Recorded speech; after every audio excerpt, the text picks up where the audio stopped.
Jumpa kembali di MTD Journey Inspiration of Life. Pagi ini saya mau coba sharingkan teman-teman dengan temanya Ahok, seorang Ahok yang acap kali membuat sensasi dunia ya, oleh karena karakternya dan juga karena keradikal imannya. Ini dari kitab Filipi pasal 4 ayat 1 sampai 9 dan kitab Filipi pasal 4 ayat 10 sampai 20. Tadi malam teman-teman, saya tidak sengaja mendapatkan banyak WA dari teman-teman saya di WA group saya. Itu ada si Pak Dharma dari Bandung, ada Pak Budi Utomo yang dari Cirebon dan lain-lain, memberikan satu forward gitu, cerita tentang video tentang Ahok gitu. Nah, saya sebenarnya kalau melihat Ahok itu pengen ketawa sendiri teman-teman. Ahok dengan karakter yang menggebu-gebu.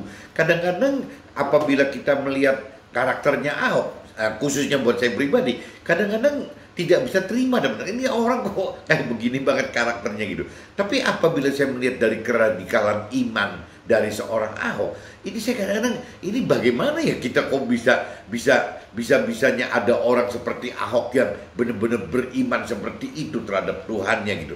Jadi kita kalau dalam hal soal beriman teman, rasanya dengan Ahok itu benar-benar masih dikacangi gitu, jauh sekali, beda sekali. Meskipun kalau bicara karakter mungkin kita lebih baik kali, tidak sekeras Ahok, tidak mungkin sekasar Ahok gitu, kita lebih halus. Tapi kalau bicara radikal dalam iman teman, rasanya Ahok mesti diacungin jempol teman. Kita ini mesti belajar sama Ahok gitu. Jadi kadang-kadang hal-hal yang aneh terjadi dalam diri Ahok gitu, ya khususnya yang berkaitan dengan firman Tuhan dan dengan keberanian imannya Ahok pribadi teman-teman. Bahkan banyak gitu orang-orang baik teman-temannya atau musuh-musuhnya gitu yang kadang-kadang memperhatikan apa yang diucapkan Ahok itu menjadi satu pegangan teman. Jadi seperti banyak yang di media sosial juga katakan, jadi seolah-olah jadi apa yang pernah diucapkan oleh Ahok itu terjadi pada musuh-musuhnya teman. Memang pada prinsip firman Tuhan benar teman, bahwa yang namanya pembalasan itu adalah bukan haknya kita gitu. Kalau di dalam firman Tuhan katakan pembalasan itu adalah haknya Tuhan. Dan saya pernah sharingkan teman-teman bahwa kalau sampai istilahnya kita bisa belajar untuk tidak membalas kesalahan orang kepada kita, biarkan saja nanti Tuhan yang akan membalaskan lepas apapun balasannya. Kadang-kadang balasan Tuhan itu saya pernah sharingkan lebih keras daripada keinginan kita membalas waktu itu teman-teman. Kalau kita mungkin yang saya berkali katakan, ada teman atau saudara sendiri yang malah bisa meninggal dunia loh teman-teman.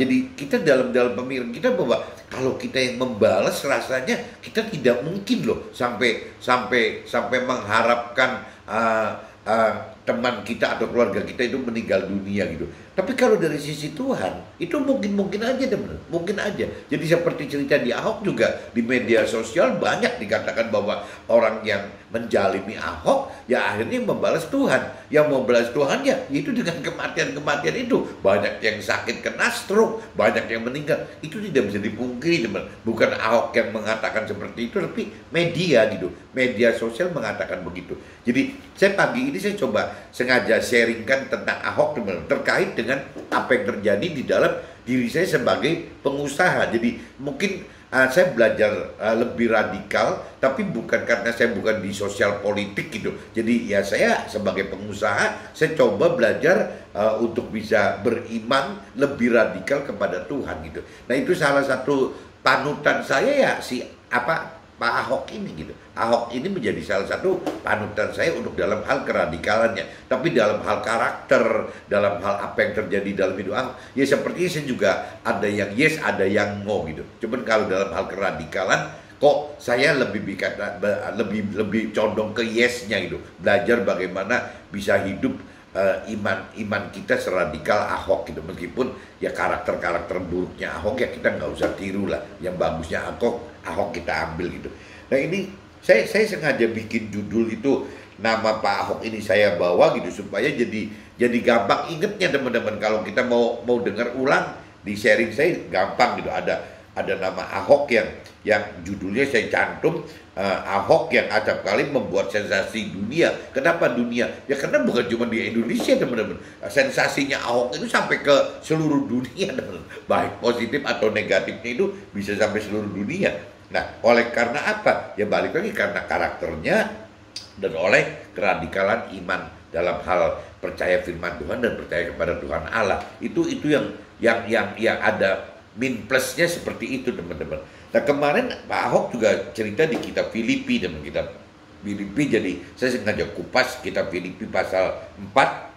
Nah, cuman saya langsung ambil total aja 1 sampai 9 dan nanti saya sambung 10 sampai 20, teman-teman. Jadi intinya begitu, teman-teman. Jadi apa yang terjadi di Ahok itu sebagai sosial politiknya seperti itu karena Ahok tidak bicara dari sisi pengusaha. Tapi kalau saya, karena saya tidak masuk ke dalam dunia sosial politik, akhirnya saya lebih condong terapkan firman Tuhan itu. Saya belajar lebih radikal akan firman Tuhan, akal iman saya kepada Tuhan itu lewat pengusaha, menjadi pengusaha, teman. Bagaimana menjadi pengusaha supaya bisa ya seperti keradikalannya bisa seperti cerita Ahok tadi gitu. Jadi kalau saya sebagai pengusaha, teman, saya waktu umur 40, saya sebenarnya dari keluarga yang dari adat istiadat tradisi aja, teman. Jadi tidak ada satu pegangan agama yang khusus. Nah, di Indonesia itu karena semua orang harus beragama, jadi akhirnya kan semua harus menyantum agama, teman-teman. Jadi kadang-kadang kalau di KTP saya cantumannya ya agama Buddha gitu. Saya cantumnya gitu, teman-teman. Karena tidak ada pilihan lain gitu. Tapi sebenarnya kalau bicara detailnya, saya tidak bicara dari agama Buddha, tapi masuk kelompok ke dalam ya agama Buddha. Saya lebih banyak ke tradisi nenek moyang ya, sama adat istiadat leluhur saja, seperti itu aja, teman. Jadi waktu 40, umur saya 40, kalau di negara barat, teman-teman, bahwa yang namanya umur 40 itu katanya perubahan hidup itu mulai dari umur 40. Saya nggak ngerti maknanya di barat dengan di timur, mungkin beda, teman. Jadi kalau di barat mungkin kalau 40 itu apakah dianggap bahwa pria itu sudah matang gitu, matang akil balik gitu, matang sekali. Nah, kalau di timur ya saya pikir sama gitu. Tapi kalau buat saya pribadi, teman-teman, kok ngalaminya bukan urusannya hidup kehidupan yang akil balik atau yang dewasa itu, tapi dalam hal dewasa rohani, teman. Bagaimana Tuhan pindahkan saya ke pola-pola rohani yang standar-standar saja menjadi pola-pola rohani yang memang berdasarkan firman Tuhan dan ada Tuhan Allah yang nyata, teman. Nah, akhirnya saya umur 40 itu mulai mencari, teman. Mencari Tuhan ini apa? Tuhan ini siapa? Tuhan itu di mana? Saya mulai cari, teman-teman. Mulai mencari Tuhan ya, sampai mendapat kesimpulan ya kalau Tuhan ya dasarnya jelas harus ada manualnya gitu. Dalam pola pikir saya waktu itu, saat itu seperti itu, teman. Jadi akhirnya dengan mulai tahun 20 sampai 2007 itu 2007 itu saya coba dengan mengalami beberapa kali mujizat. Dan juga saya mulai belajar mengenal, saya waktu itu belum pegang kitab suci, teman. Jadi saya tetap dari buku rohani, dari dengar MP3, CD khotbah gitu. Saya dengerin banyak sekali, ribuan kali khotbah-khotbah saya dengerin dari jadi rohaniawan yang di Indonesia, rohaniawan di luar negeri gitu. Saya dengerin semua gitu. Sampai akhirnya 7 tahun ya, baca buku rohani juga banyak sekali. Sampai sudah 7 tahun saya sudah bisa, pencarian saya itu sudah mulai tersudut, teman-teman, bahwa saya harus mencari Tuhan Allah. Ya, saya harus mencari firman Tuhan Allah. Jadi kesimpulannya tahun 2007 saya masuk karena istri saya sebagai seorang Nasrani, teman-teman. Jadi ya saya masuk mengikuti apa yang sudah dirintis oleh istri saya gitu, supaya tidak terjadi perbedaan iman kan. Jadi saya ikut gitu, saya masuk nah ternyata di Nasrani itu waktu saya dari adat istiadat tradisi itu pindah masuk ke Nasrani itu ada formalitasnya, teman-teman. Kalau di Nasrani ada formalitas namanya baptis. Jadi saya harus dibaptis, itu dipercik atau diselam itu dengan simbol-simbol bahwa apabila diselamkan berarti manusia lama kita mati, dan waktu kita keluar dari air dibangkitkan, itu berarti manusia baru kita hidup. Intinya gitu, teman-teman. Nah, waktu sejak saat itu saya mulai, teman-teman, benar-benar membaca kitab suci. Saya sudah membaca kitab suci dari tahun 2007. Itu mulai itu, teman-teman. Nah, kebiasaan-kebiasaan lama saya karena dianggap manusia lama saya harus mati. Jadi kebiasaan lama itu saya berjuang untuk mematikan kebiasaan lama saya, teman-teman. Jadi waktu itu saya merokok itu hampir sehari tiga kotak kali, tiga bungkus rokok gitu. Nah itu saya benar-benar begitu saya simbolis terima Tuhan, saya tinggalin, teman, saya tinggalin rokok. Jadi saya berusaha untuk membuktikan ke Tuhan bahwa saya serius loh Tuhan, saya mencari Tuhan ini serius gitu. Nah ini saya coba perbuatan-perbuatan yang dianggap Tuhan kurang benar, ya saya mulai tinggalin, meskipun tetap nggak bisa total, teman-teman, karena tidak mengenal firman Tuhan yang waktu saat itu, teman-teman. Jadi karena tidak mengenal, tidak mengerti akan firman Tuhan, jadi akhirnya berhenti itu ya tidak seperti total yang Tuhan inginkan, tidak seperti yang firman Tuhan inginkan itu. Saya berhenti yang umum-umum aja. Oh, orang lain ngomong saya nggak boleh merokok, ya udah saya tidak merokok. Oh, kalau bisa cara entertain ke tamu-tamu saya nggak boleh ke dunia malam, ya saya juga tidak belajar untuk tidak masuk dunia malam, ya gitu-gitu, teman-teman. Tapi ternyata setelah saya lebih mengerti akan firman Tuhan, banyak sekali, teman-teman, gitu yang tidak bisa kita lakukan lagi, teman-teman. Nah ini jadi waktu saya mendalami terus tentang firman Tuhan, dan di sini pasti timbul pertentangan, teman-teman, pertentangan antara saya pribadi dengan keluarga saya, bahkan dengan tim kerja saya sebagai pengusaha itu kan punya tim gitu. Nah ini udah beda, teman, pola pikirnya saya dengan keluarga dan tim di saya itu beda, teman. Jadi akhirnya saya berjuang secara rohani itu benar-benar tanpa dukungan dari keluarga, teman-teman. Jadi bahkan mungkin bisa dibenci keluarga ya karena memang dianggapnya aneh gitu. Mungkin dari mulai keluarga yang di dalam keluarga saya sendiri, istri, anak-anak mungkin tidak senang gitu dengan apa yang saya lakukan, karena apa yang saya lakukan berbeda sekali dengan apa yang saya biasa lakukan sebagai pengusaha gitu. Apabila saya hidup sebagai pengusaha, ya keluarga saya menghormati saya, teman-teman. Ya tunduk kepada saya. Lepas saya berhasil atau tidak berhasil, mereka akan tunduk. Tapi begitu saya tidak melakukan hal-hal seperti pengusaha pada umumnya, lah mereka kan jadi akhirnya ya baik si istri tidak bisa tunduk, baik anak-anak juga tidak menghormati gitu. Pasti ada perasaan seperti itu, teman. Begitupun timnya saya gitu. Tim saya itu jadi setengah hati kan begitu melihat saya ke kanan, keluarga saya ke kiri gitu. Lah tim saya mau kemana? Nah tim saya kan lebih banyak ke urusan duniawi, lebih dengan pola-pola rasio gitu. Ya pasti timnya saya, tim pengusaha saya juga akan lari ke hal-hal yang keluarga saya yang memang dianggap lebih rasional, karena saya tidak dianggap rasional gitu. Nah, waktu saya mengalami begini, teman-teman, sama, teman. Jadi kemarin waktu saya dengar sharingnya Ahok gitu di dalam video itu, dinyatakan bahwa yang namanya Ahok itu pernah ngalami. Contohnya dia lagi cerita waktu di penjara di Makobrimob gitu. Ya, dia seolah-olah kedatangan seorang uskup gitu, ditanya sama uskupnya, ya kenapa kok Ahok waktu dari dalam persidangan sendiri yang dianggap nggak fair itu, kok Ahok bisa lebih diem gitu, karakternya nggak macem-macem, sampai masuk ke dalam pengadilannya, sampai keluar dari pengadilan masuk ke Cipinang di over ke Makobrimob, kok tenang aja gitu ya. Ya itu kembali lagi kalau dari versi Ahoknya, karena Ahok itu radikal sekali dalam hal firman Tuhan dan kepada Tuhan pribadi yang imannya itu kuat sekali. Ahok punya pegangan di Filipi pasal 4 ini, teman-teman, bahwa kenapa Ahok bisa tenang di dalam Makobrimob, yaitu karena ada satu damai sejahtera yang memang tidak bisa ditangkap oleh akal sehat, teman-teman. Nah, damai sejahtera itu adalah ya roh Tuhan yang menyertai kita gitu, roh Tuhan yang menyertai Ahok di dalam Makobrimob itu.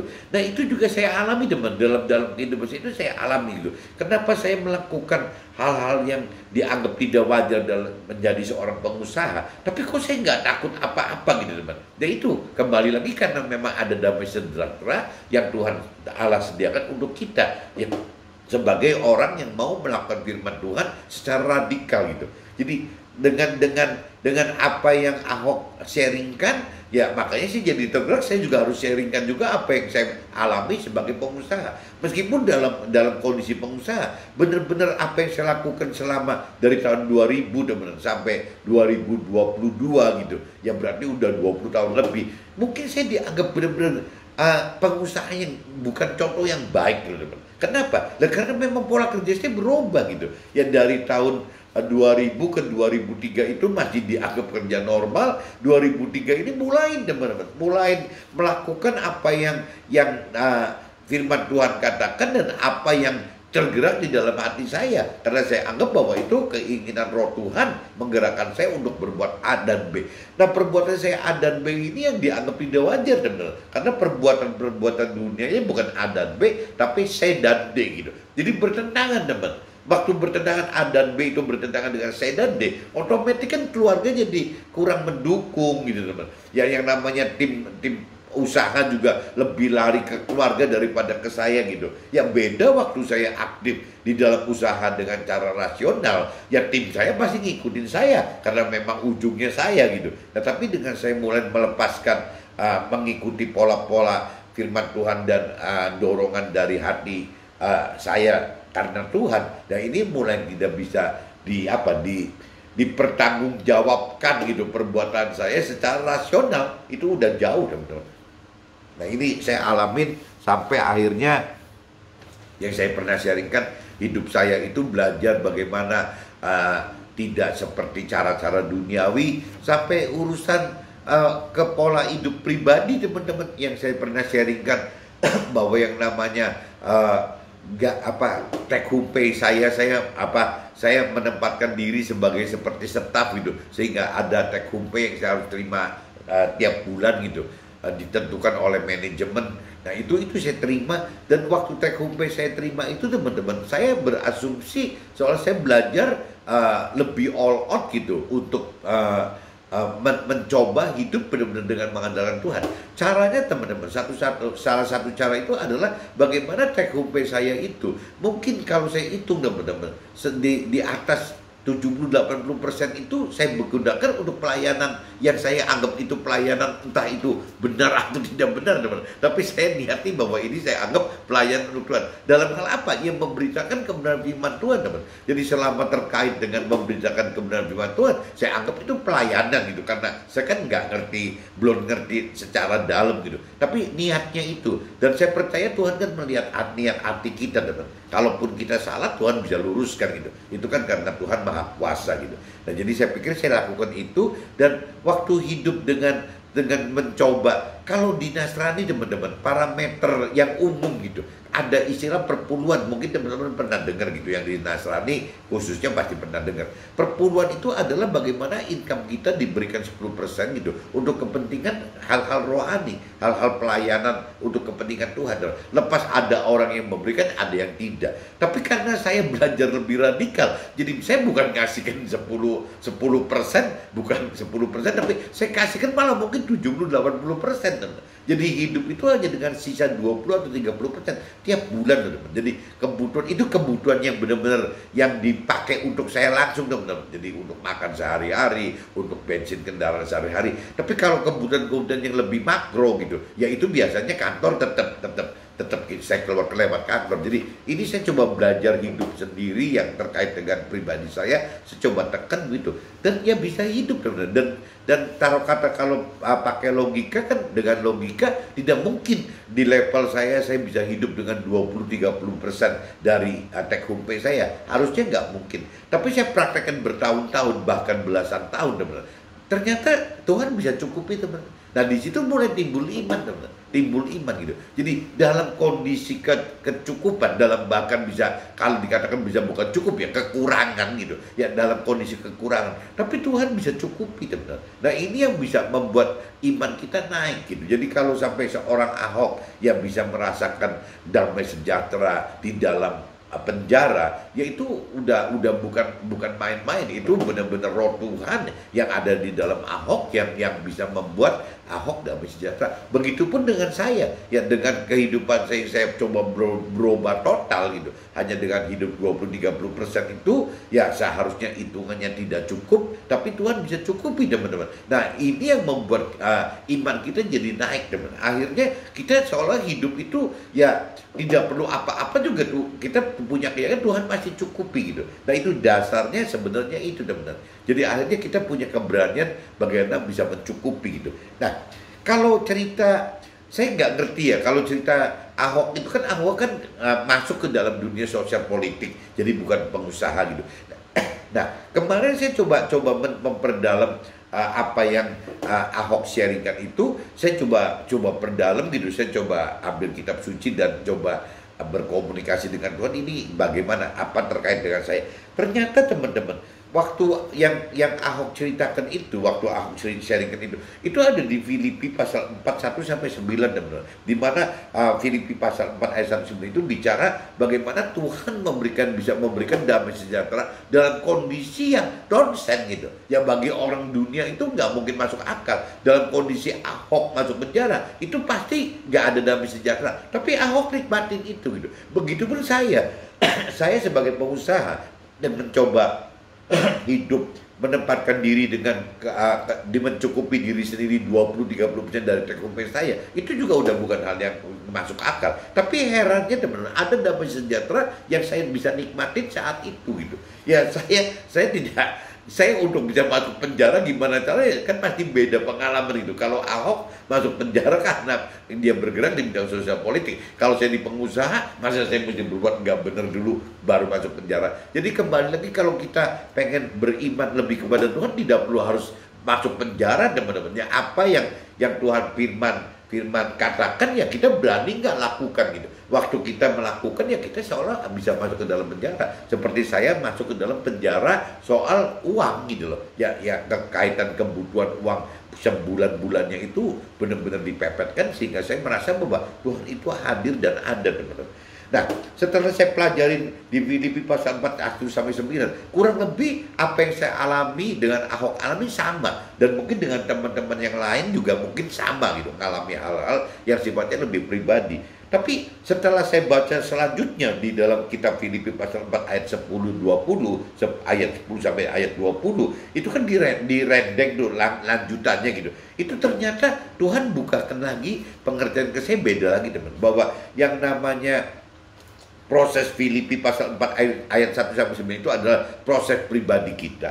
Tapi ternyata Filipi pasal 4 ayat 10 sampai 20 itu adalah proses untuk keluarga kita, untuk timnya kita, teman-teman. Jadi kalau saya sebagai pengusaha, ya ternyata ada kelanjutannya. Ternyata firman Tuhan di situ katakan bahwa ada saatnya, ada waktunya keluarga saya, tim dalam usaha saya itu akan malah berbalik, teman-teman, berbalik pikiran dan perasaan, malah ingin mendukung saya gitu.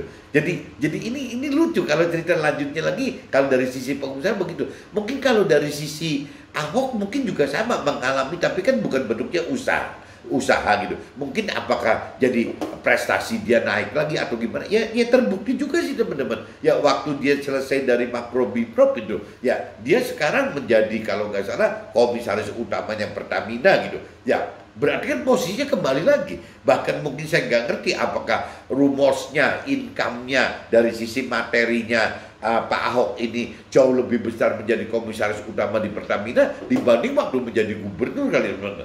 Jadi lebih membaik dari sisi materinya, teman. Nah, ini terbukti di dalam kitab Filipi pasal 4 10 sampai 20, kelanjutan dari Filipi yang kemarin Ahok sharingkan atau yang tadi saya sharingkan gitu. Saya alami Filipi 4 pasal 1 sampai 9. Ahok juga alami itu kaitannya pribadi. Tapi kalau bicara Filipi pasal 4 ayat 10 sampai 20, ini bicaranya bukan pribadi, teman-teman, tapi dukungan di luar kita. Nah, karena Ahok ini kerja di pemerintahan, akhirnya kan bukan istrinya, bukan anak-anak yang mendukung Ahok gitu ya, bukan anak buahnya Ahok yang mendukung Ahok, tapi kan karena dia di pemerintah, berarti kan kembali pemerintah kan. Pemerintah mendukung Ahok yang tadi dikatakan, yang dari posisi dia waktu jatuh menjadi seorang gubernur, sekarang diangkat lagi menjadi komisaris utama. Saya duga dan rumusnya gitu, banyak yang ngomong katanya income-nya di komisaris utama itu jauh lebih besar daripada waktu menjadi gubernur. Saya tidak mengerti tepatnya, tapi seperti itu. Nah, yang saya sekarang alami, teman-teman, saya sudah mengalami seperti Ahok yang di penjara dalam kehidupan saya, bukan di penjara Makobrimob, tapi di dalam penjaranya saya gitu, di dunia usaha saya. Nah, dikatakan dalam Filipi pasal 4 ayat 10 sampai 20, seolah-olah ada saatnya nanti keluarga saya, tim di dalam perusahaan saya itu mendukung saya, teman, dalam hal materi, teman-teman. Nah, cuman waktu itu dukungan dari keluarga, dari tim di usaha saya itu bukan jadi Saya merasa itu nomor satu. Kenapa? Karena sudah belasan tahun, sudah puluhan tahun saya berjuang tanpa itu, teman-teman. Tanpa itu berarti nggak perlu harus keluarga atau tim usaha saya yang mendukung saya. Tuhan yang mendukung saya juga bisa jadi kok. Udah pasti bisa jadi. Bahkan firman Tuhan katakan, apabila keluarga udah pada saatnya mendukung saya dalam hal memberitakan kebenaran firman Tuhan, tim usaha saya juga melakukan hal yang sama. Tuhan katakan, sebenarnya kalau sampai keluarga saya dan tim saya melakukan itu, benarnya bukan untuk saya gitu, bukan untuk saya melakukan memberitakan kebenaran firman Tuhan, tapi untuk mereka sendiri, teman-teman, untuk keluarga saya dan juga untuk ya timnya usaha saya gitu.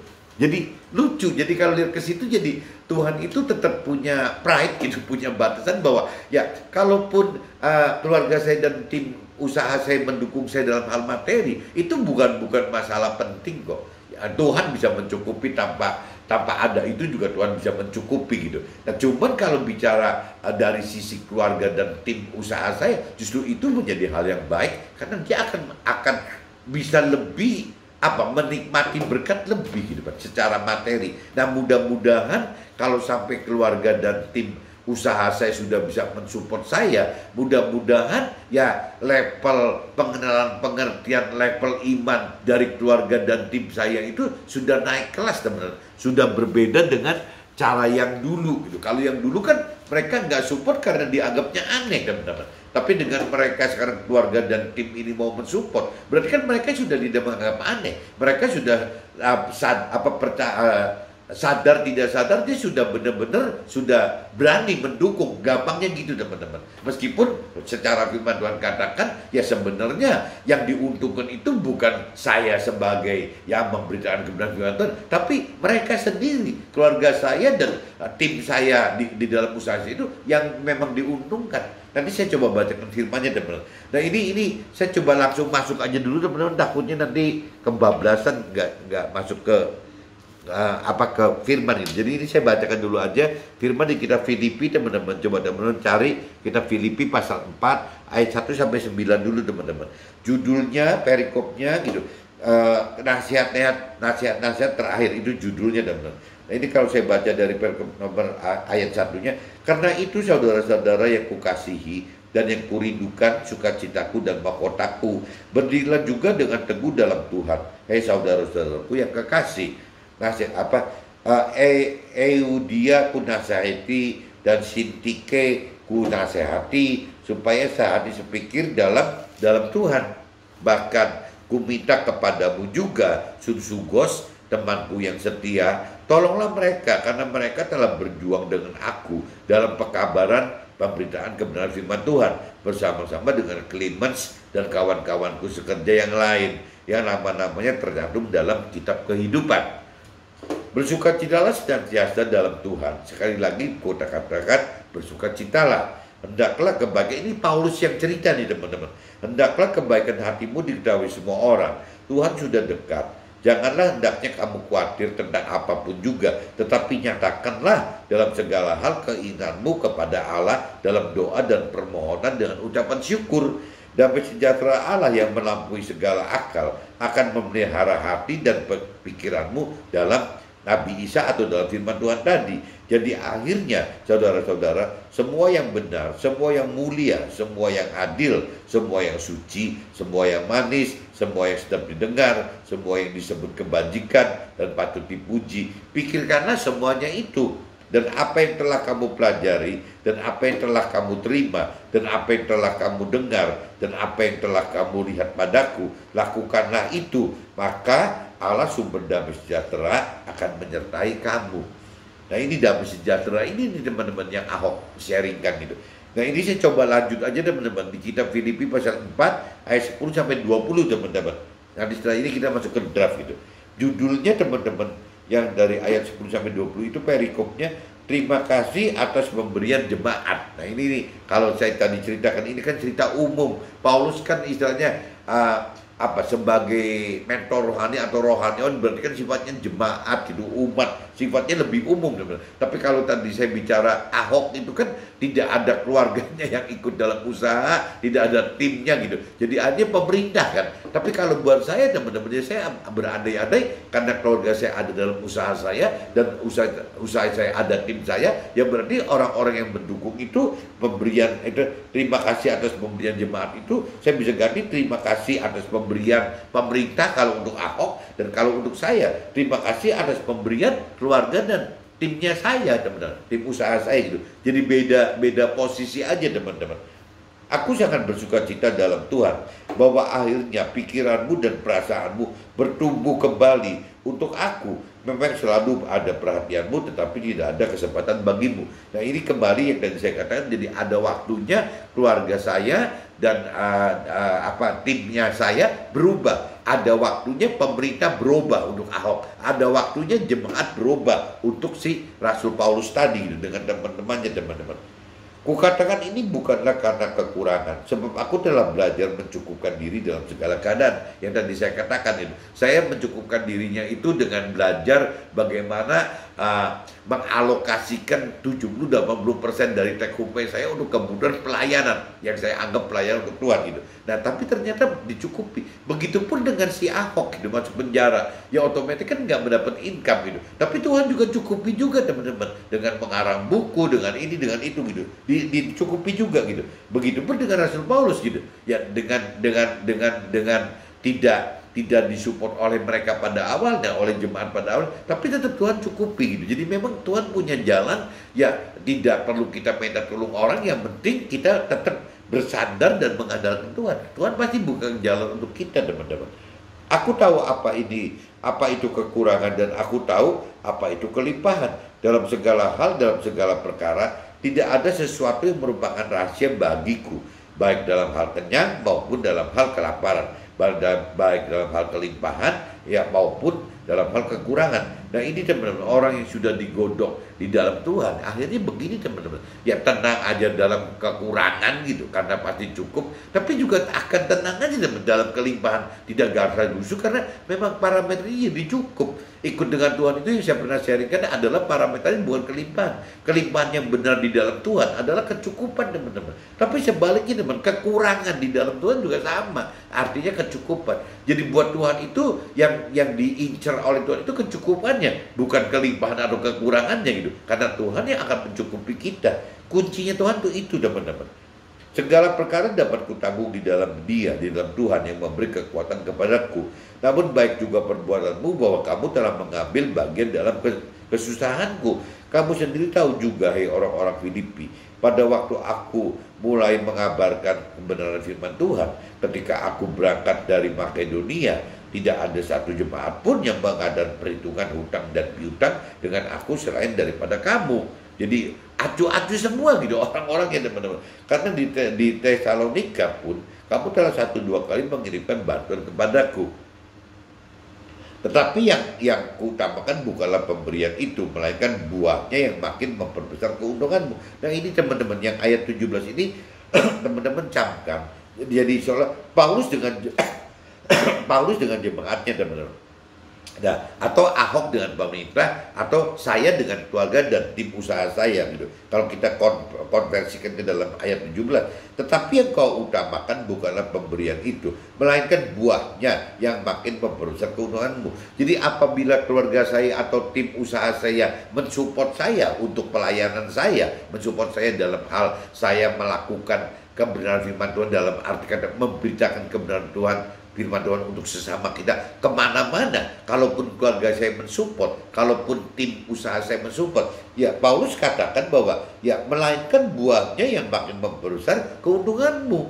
Jadi kalau kamu subsidi memberikan satu budget kepada saya gitu sebagai pelaku pelayan Tuhan, alat Tuhan untuk memberikan kebenaran Tuhan kepada sesama sampai ke ujung bumi gitu. Ya, yang namanya keluarga saya memberikan bantuan atau tim dari usaha saya memberikan, itu kata firman Tuhan, kata Paulus, itu bukan untuk saya, bukan untuk saya yang sedang menjadi alat Tuhan memberikan kebenaran, tapi itu akan membuahkan buat buat keluarga saya sendiri, buat timnya usaha keluarga saya sendiri gitu. Jadi kuncinya di situ teman. Jadi seolah-olah kayak menabur, mereka menabur kebenaran itu, baik keluarga saya maupun tim usaha saya menabur kebenaran melalui saya yang memberitakan kebenaran firman Tuhan kepada sesama gitu. Nah akhirnya Tuhan yang akan memberikannya. Kalau rumusnya Tuhan kan tabur tuai teman-teman. Jadi taburannya keluarga dan tim saya lewat saya dengan tim saya yang dalam artian pelayanan kepada Tuhan itu, pelayanan untuk alat Tuhan itu gitu. Ya, mereka memberikan ini taburan kepada saya, ya pasti firman Tuhan katakan, Paulus katakan, taburan itu malah akan berbuah untuk keluarga saya sendiri atau tim keluarga saya. Itu cara-cara rohani itu seperti itu teman-teman. Nah, itu yang diterapkan oleh si Ahok ini seperti ini. Yang saya sedang belajar itu seperti ini gitu. Jadi firman Tuhan itu katakan begitu. Firman Tuhan itu tabur tuai teman-teman. Jadi waktu kita menabur pasti kita menuai gitu. Itu kuncinya gitu. Jadi apabila keluarga dan tim usaha saya menabur kebenaran melalui saya gitu, karena saya dipakai Tuhan misalnya sebagai alat itu, sedangkan keluarga dan tim saya dipakai Tuhan untuk ngelola perusahaan, sama-sama teman, sama-sama benernya gitu. Saya dipakai untuk memberitakan kebenaran firman Tuhan, tapi keluarga saya dan timnya inti saya dipakai untuk bagaimana mengembangkan usaha saya. Nah ini dengan hasil-hasil keluarga dan tim saya, ya saya malah mendapatkan sokongan untuk bisa ya bagaimana memperbesar pelayanan saya. Berikan keluarga dan tim saya kan menabur itu gitu. Nah waktu menabur, ya saya mendapat taburan itu, saya pakai untuk kepentingan memberitakan kebenaran firman Tuhan. Nah mereka, keluarga saya dan tim saya yang menabur itu akan menuai firman Tuhan. Di ayat 17 katakan begitu. Tetapi yang kuutamakan bukanlah pemberian itu. Jadi saya kalau nerima dari keluarga saya atau dari tim saya, itu bukan itu loh. Saya tidak terlalu peduli itu. Tapi Paulus katakan gitu, melainkan buahnya yang makin memperbesar keuntunganmu. Karena apa? Karena yang ditabur oleh keluarga dan oleh si tim usaha saya itu adalah dalam arti kata rohani itu taburan, teman. Taburan itu pasti ada berujung akan tuaian gitu. Nah ini yang saktinya firman Tuhan itu ini teman-teman, di ayat 17-nya gitu. Nah, kini aku telah menerima semua yang perlu daripadamu, malahan lebih daripada itu. Aku berkelimpahan karena aku telah menerima kirimanmu dari Epafroditus, suatu persembahan yang harum, suatu korban yang disukai dan berkenan kepada Allah. Allahku akan memenuhi segala keperluanmu menurut kekayaan dan kemuliaannya dalam nama Nabi Isa kalau di Nasrani, dan dalam arti kata kalau kita menjadi pelaku firman Tuhan teman-teman, dimuliakanlah Allah dan Tuhan Allah kita selama-lamanya. Amin. Ini saya sudah bacakan Filipi pasal 4 secara komplit dari 1 sampai 20, isinya ini teman-teman. Tapi kalau kita belah dua, ya 1 Filipi pasal 4 ayat 1 sampai 9 itu bicara pribadi kita gitu. Tapi begitu Filipi pasal 4 ayat 10-20 itu berarti kan yang di pinggir kita, yang tadi saya sekali katakan, kalau Paulus itu ya berarti yang di pinggirnya adalah jemaat gitu. Kalau Ahok itu yang di pinggirnya berarti pemerintah, karena memang dia kerja di sosial politik, di pemerintahan. Tapi kalau di pinggir saya adalah keluarga saya dan tim inti usaha keluarga saya. Ya jadi keluarga saya dan tim keluarga tim usaha saya gitu. Gampangnya gitu tuh. Itu yang menjadi ya pendukung saya, yang menjadi seperti Paulus punya jemaat, seperti Ahok punya anak buah gitu. Sekarang jadi komisaris utama Pertamina, pasti kan anak buahnya banyak sekali teman-teman. Nah saya juga sama, berarti anak buah saya berarti keluarga saya dan tim usaha keluarga saya gitu. Ini saya udah bacakan teman-teman. Nah ini saya coba masuk ke draft aja, siapa tahu bisa lebih jelas teman-teman. Filipi pasal 4 ayat 1 sampai 6. Beri pertolongan kepada orang-orang yang berjuang memberitakan kebenaran firman Tuhan.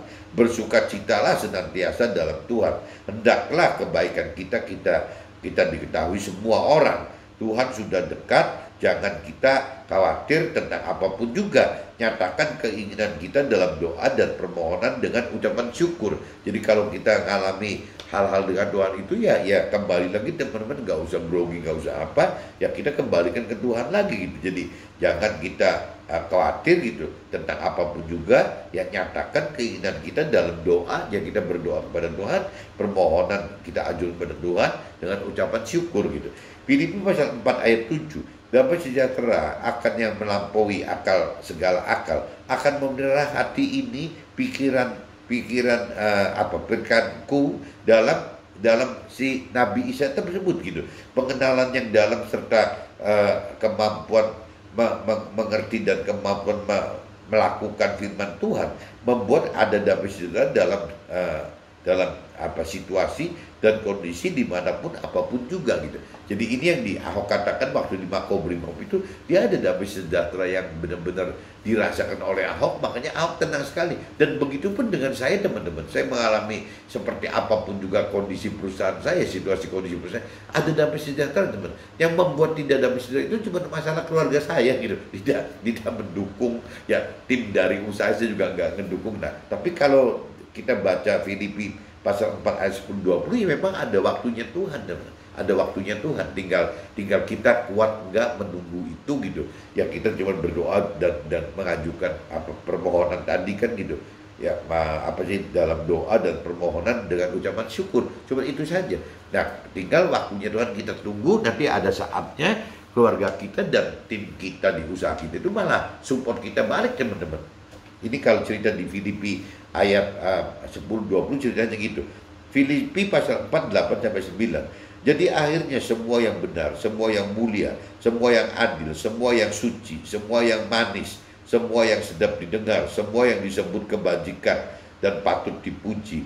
Pikirkan semuanya itu, dan apa yang telah kamu pelajari, dan apa yang telah kamu terima, dan apa yang telah kamu dengar, dengan apa yang telah kamu lihat padaku, lakukanlah itu, maka Allah sumber damai sejahtera akan menyertai kita, menyertai kamu gitu. Filipi pasal 4 ayat 10, aku sangat bersuka cita dalam Tuhan bahwa akhirnya pikiranmu, perasaanmu bertumbuh kembali untukku. Ya ada waktu dalam keluarga atau timnya tadi usaha kita, anggota keluarga dan tim usaha kita itu berbalik mendukung perjuangan yang memberitakan firman Tuhan, teman-teman, dalam hal ke materialistisnya gitu, ke duniawiannya gitu, materialistisnya gitu. Filipi 4 pasal 4 ayat 11-14, selama berjuang untuk memberitakan firman Tuhan tidak dengan dukungan materi dari anggota keluarga atau dengan tim dari usaha kita, Tuhan telah mencukupkan diri kita dalam segala hal, teman-teman. Segala perkara dapat kutanggung di dalam Tuhan yang memberikan kekuatan. Jadi kalau kita sudah hidup mengandalkan Tuhan, sebenarnya kita udah gak perlu mengandalkan siapa-siapa, teman. Makanya tadi di ayat 17 dikatakan, tetapi yang utamakan bukanlah pemberian itu. Jadi kalaupun misalnya saya satu saat akan didukung oleh keluarga saya dan tim usaha saya dalam hal menjadi alat Tuhan, dalam hal memberikan kebenaran, tetap aja dari versi saya pribadi itu bukan yang nomor satu, teman-teman.